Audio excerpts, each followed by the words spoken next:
क्या आप सभी जानते हैं आखिर क्यों खेसारी कादर अडवाणी को आज भी बर्थडे विश नहीं किए?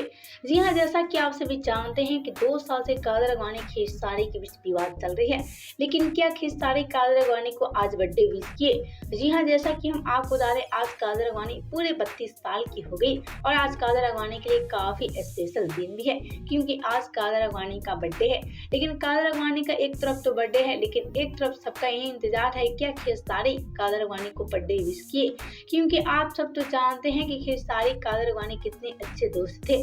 जी हाँ, इनकी दोस्ती की चर्चा सरेआम हुआ करती थी और ऐसे में इनकी प्यार की खबरें छुपाई नहीं छुपती थी। लेकिन अब सबका ही सवाल है कि क्या खेसारी कादर अडवाणी को बर्थडे विश किए हैं? तो चलिए बिना देरी किए वीडियो में आगे बढ़ते हैं और आपसे इसकी पूरी सच हम बता देते हैं। तो हम आपसे एक बता दें, आज कादर अडवाणी को खेसारी ने बर्थडे विश नहीं किया, क्योंकि काफी दिनों से इन दोनों के बीच विवाद चल रही है। तो कैसे खेसारी कादर अडवाणी को बर्थडे विश कर सकते हैं? हम आपसे एक बता दें, खेसारी कादर अडवाणी को बर्थडे विश नहीं किए हैं और ऐसे में कादर अडवाणी को खेसारी तो काफी ज्यादा इग्नोर करते आजकल नजर आ रहे हैं। पहले तो आप सबका क्या कहना है खेसारी को बर्थडे विश नहीं करने पे? साथ ही आप सबका क्या कहना है कादर अडवाणी के जन्मदिन को लेकर? बताएं हमें नीचे कमेंट बॉक्स में।